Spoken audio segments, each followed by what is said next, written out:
আসসালামু আলাইকুম রহমতুল্লাহি অবরাকাতুহ। প্রিয় দর্শক, যে যেখান থেকে দেখছেন সকলকে স্বাগত জানাচ্ছি ইসলামী ব্যাংক নিবেদিত হক কথা অনুষ্ঠানে। চলছে রমজান মাস এবং ইবাদতের মাস এবং আল্লাহ পাক রব্বুল আলামিনকে এবং তার নৈকট্য পাওয়ার মাস। এই মাসে যতগুলো কর্মসূচি রয়েছে তার ভেতরে অন্যতম কর্মসূচি হচ্ছে দোয়া।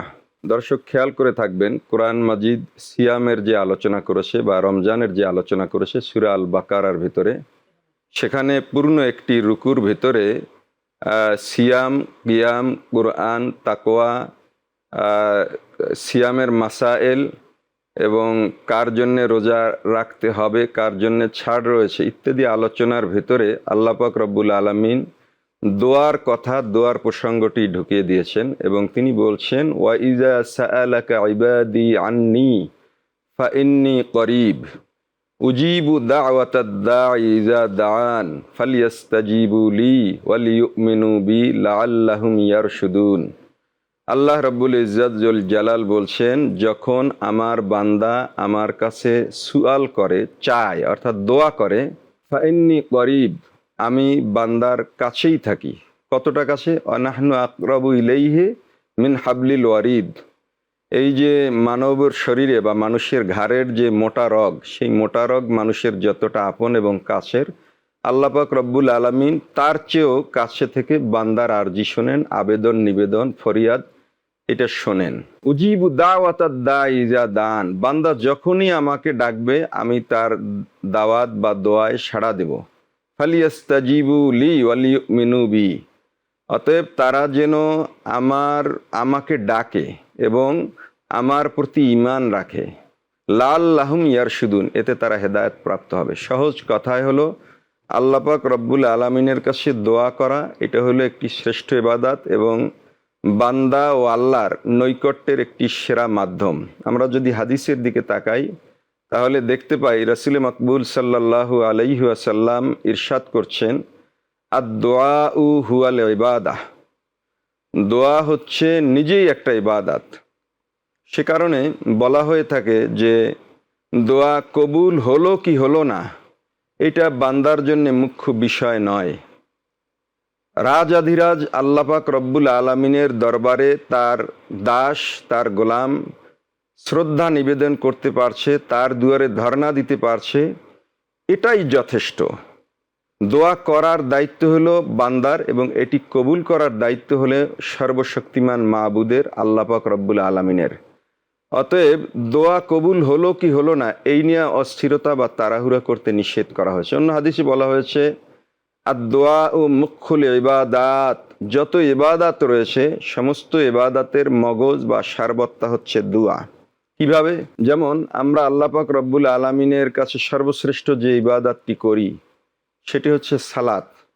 সেই সালাতের ভেতরে আমরা কি চাই? ইহদিনাস সিরাতাল মুস্তাকিম, হে আল্লাহ আপনি আমাদেরকে সিরাতুল মুস্তাকিম দেখান। মানে সুয়াল করতেছি, আল্লাহর দরবারে ভিক্ষা চাচ্ছি, আল্লাহর দয়া চাচ্ছি যে আল্লাহ আপনার সর্বশ্রেষ্ঠ দয়া যেই হেদায়েত, সেই হেদায়েত এই অধম বান্দাদেরকে নসিব করেন। তাহলে সালাতের যে কিরাত বা কিয়াম, তার ভিতরে আমরা সারমর্ম দেখি আল্লাহ পাক রব্বুল আলামিনের কাছে কিছু চাওয়া হচ্ছে।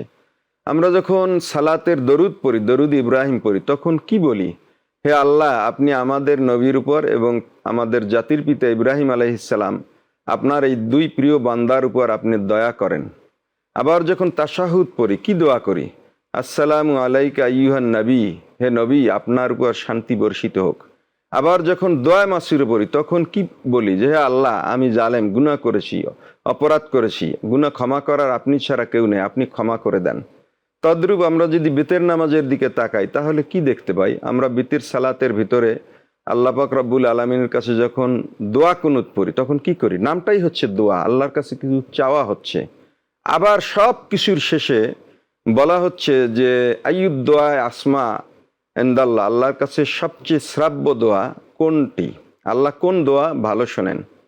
হাদিস শরীফে বলা হয়েছে যে দুবুরাস সালাওয়াতিল মাকতুবাত, ফরজ সালাতের পরে যেই দোয়া করা হয়, তার মানে সালাতের ভেতরে আমরা কোনো না কোনোভাবে প্রত্যক্ষ পরোক্ষভাবে আল্লাহর কাছে দোয়াই করলাম।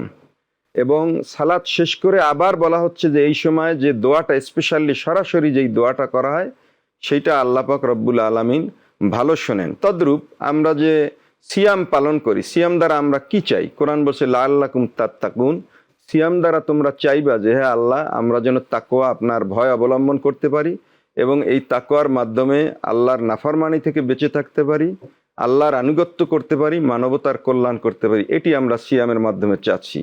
জাকাতের মাধ্যমে কি চাচ্ছি? খুজ মিন সাদাকাতিহিম, খুজ মিনহুম সাদাকাতান তুতাহিরুহুম ওয়া তুযাক্কিহিম, তাদের কাছ থেকে ফরজ সাদকা বা জাকাত এটি হে নবী আপনি গ্রহণ করুন। এটা তাদেরকে পবিত্র করবে, তাদেরকে শুদ্ধ করবে, অর্থাৎ তাদের সম্পদের পবিত্রতা এবং আত্মিক পবিত্রতা ও পরিশুদ্ধতা নিশ্চিত করবে। তাহলে দেখা যাচ্ছে যত ইবাদত রয়েছে সেই ইবাদতের সারমর্ম হচ্ছে দোয়া। রমজান হইল দোয়ার সেই সবচেয়ে গুরুত্বপূর্ণ মৌসুম বা সময় আমরা বলতে পারি। আগেই বলেছি যে সিয়ামের আলোচনা যেখানে কোরআন মাজিদ করেছে, এককভাবে রমজানের আলোচনা যেখানে এসেছে, তার ভিতরে আল্লাহ পাক রব্বুল আলামিন দোয়ার আয়াত জুড়ে দিয়েছেন। অন্যত্র আল্লাহ এভাবে বলছেন উদউনি আস্তাজিব লাকুম, তোমরা আমার কাছে দোয়া করো, আমি কবুল করব। আর শুধু তাই নয়, আল্লাহ কবুল করবেন তা নয়, দোয়ার মাধ্যমে দুনিয়াবি উপকার হয়। আর দোয়া উ তারুদ্দু সদাক তারুদ্দুল বালা, যে দোয়া হচ্ছে বালা মুসিবতকে ফিরিয়ে দেয়। এমনকি বলা হচ্ছে আর তাকদিরু লা ইয়ারুদ্দু ইল্লা বিদ-দোয়া, যে তাকদির তো স্বাভাবিকভাবে পরিবর্তন হয় না, তবে তাকদিরের কিছু অংশ আছে পেন্ডিং তাকদির, ঝুলন্ত তাকদির, এইটা বিশেষ কারণে আল্লাহ কখনো কখনো বিবেচনা করেন। তো সেই তাকদিরকে, তাকদিরের খারাপ জিনিস, এটাকে প্রতিরোধ করার একটা হাতিয়ার আল্লাহ দিয়েছেন, তার নাম হচ্ছে দোয়া। আমরা আলোচনা করছিলাম রমজানে দোয়ার গুরুত্ব এবং দোয়ার যে সময়, সে বিষয়ে আমরা বলছিলাম নবীজির ওই হাদিস আর তাকদিরু লা ইয়ারুদ্দু ইল্লা বিদ-দোয়া, তাকদিরে মুআল্লাক যেটা ঝুলন্ত তাকদির, সেই তাকদির অন্য কিছুর দ্বারা পরিবর্তন না হলেও দোয়ার মাধ্যমে আল্লাহ পাক রব্বুল আলামিন বিশেষ বিবেচনায় নিয়ে তাকদিরের খারাপ জিনিস এটাকে বান্দাকে পাল্টে দেন অথবা আমলনামা থেকে কেটে দেন, তাকে ভালো কিছু দিয়ে থাকেন। দোয়ার এই ধরনের ক্ষমতা রয়েছে। শুধু এই ধরনের নয়, দোয়ার মাধ্যমে গুনাহ মাফ হয়, আল্লাহ পাক রব্বুল আলামিনের নৈকট্য অর্জিত হয়। সে কারণে বলা হয়েছে আর দোয়া উ সিলাহুল মুমিন, মোমেনের হাতিয়ার হচ্ছে দোয়া। কোনো ইবাদত দিয়েও যখন আল্লাহ পাক রব্বুল আলামিনকে বান্দা ম্যানেজ করতে না পারে, তখন চূড়ান্ত ফিনিশিং দেয় এসে দোয়া। অর্থাৎ আল্লাহ পাক রব্বুল আলামিনের কাছে কান্নাকাটি করলে, আল্লাহর কাছে কেঁদে কেটে এরপরে ক্ষমা চাইলে, বিশেষ বিবেচনা চাইলে আল্লাহ পাক রব্বুল আলামিন বিবেচনা দিয়ে দেন।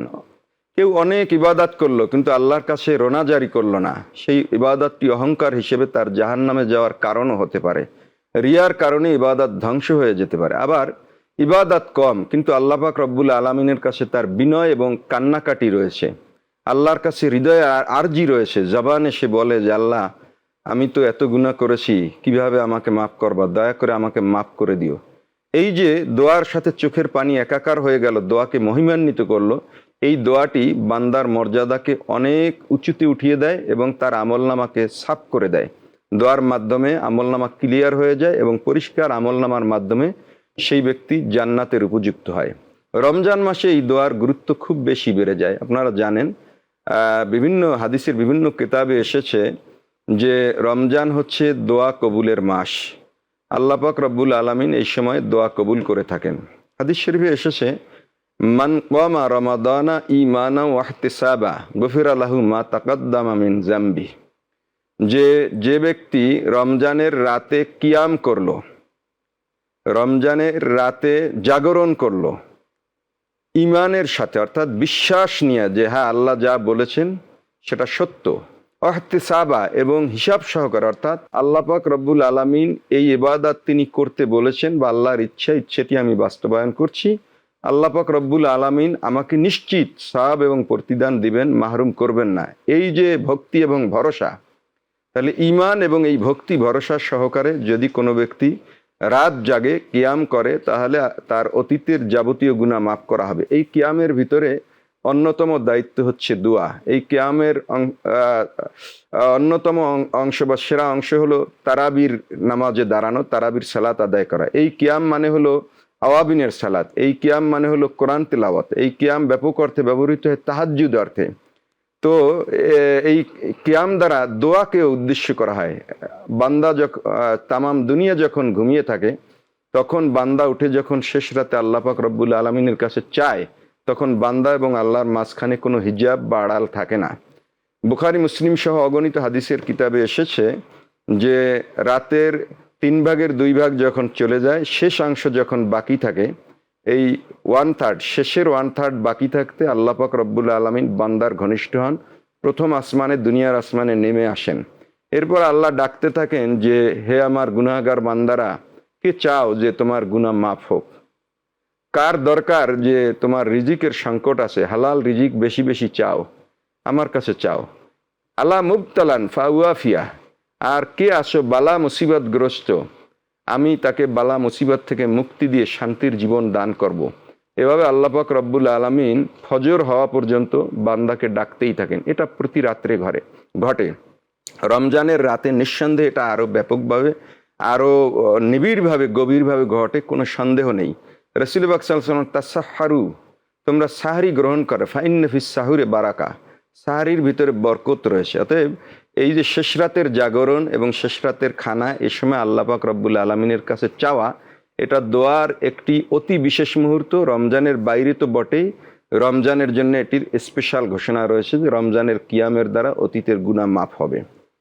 আমরা যদি ইফতারের কথা বলি, রাসূল পাক সাল্লাল্লাহু আলাইহি সাল্লাম বলেছেন, জলদি ইফতার করো, সময় মতো তাড়াতাড়ি ইফতার করো।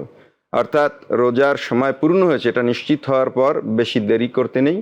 দ্রুত ইফতার করার ভিতরেও বরকত রয়েছে, উম্মত কল্যাণের ভিতরে থাকবে। এখানে আল্লাহর হাবিব বলেছেন যে রমজানের প্রতি রাতে বা প্রতিদিনে আল্লাহ পাক রব্বুল আলামিন তার বান্দাদেরকে মাফ করেন, জাহান্নাম থেকে মুক্তি দেন।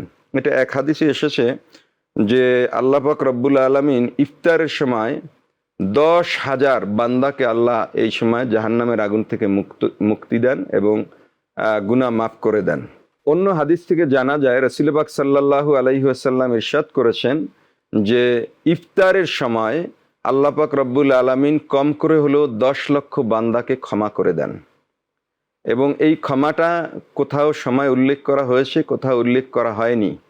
ওলামা ইকরামের একটা বিরাট অংশ মনে করেন যে রমজানের পুরো সময় দোয়া কবুলের সময়, তবে বিশেষভাবে আল্লাহ পাক রব্বুল আলামিন বান্দার যে দোয়া কবুল করেন সেটা ইফতারের আগেই ঘটে থাকে, যখন রোজা মুখে ক্ষুধার তীব্র কষ্ট নিয়ে মজাদার মুখরোচক খাবার সামনে নিয়ে যখন আল্লাহর ভয়ে বান্দা খাচ্ছে না এবং সময় মতো ইফতার করে আল্লাহর সন্তুষ্টি অর্জনের জন্য অপেক্ষা করে, তখন আল্লাহ পাক রব্বুল আলামিন বান্দার দোয়াসমূহ কবুল করেন। এক হাদিসের ভিতরে এসেছে যে আল্লাহ পাক রব্বুল আলামিন বান্দার দোয়া কবুল করেই থাকেন, তবে ইফতারের সময় বা ইফতারের আগে যে দোয়াটি করা হয় সেই দোয়া কিছুতেই আল্লাহ পাক রব্বুল আলামিন ফেরত দেন না। এক হাদিসের ভিতরে রয়েছে এরকম যে রোজাদারের একটি দোয়া কবুল হয়েই থাকে। ওলামা ইকরাম বলেছেন সেটি হচ্ছে ইফতার সামনে নিয়ে যে দোয়া করা হয়। এবং হাদিসের ভেতরে রয়েছে যে যেই দোয়া সম্মিলিতভাবে করা হয় সেই দোয়া আর একটি বিশেষ গুরুত্ব রয়েছে, লুজুমু জামাআতিহিম। এটার যত ব্যাখ্যা আছে তার ভিতরে একটা ব্যাখ্যা হচ্ছে জামাতবদ্ধভাবে দোয়া করা। অতএব মসজিদে যদি হয় মুসল্লিদেরকে নিয়ে ইফতারের আগে ইস্তেগফার ইত্যাদি করা, আল্লাহর কাছে কান্নাকাটি করা, দোয়া করা। আর যদি ঘরের ভিতরে হয় তাহলে পরিবারের সকলকে নিয়ে একটু দোয়া করা। আর ফরজ সালাতের পরে দোয়া করা, কোরআন তেলাওয়াতের পরে দোয়া কবুল হয়, এছাড়া ফরজ নামাজের পরে দোয়া কবুল হয়, প্রতিটি নেক আমলের পরে দোয়া কবুল হয়, ইস্তেগফার বা ক্ষমা চাওয়ার পরে দোয়া কবুল হয়। আমরা যেন যে কোনো নেক আমল করে, কবর জিয়ারাত করে দোয়া করি, এগুলো হাদিস দ্বারা প্রমাণিত। আল্লাহ এই প্রমাণিত সত্যের উপর আমল করে আমাদেরকে ধন্য হওয়ার তৌফিক দিন, রমজানের নূর দ্বারা আমাদের হায়াতকে আলোকিত করে দিন। আমিন। আসসালামু আলাইকুম ওয়া রাহমাতুল্লাহি ওয়া বারাকাতুহু।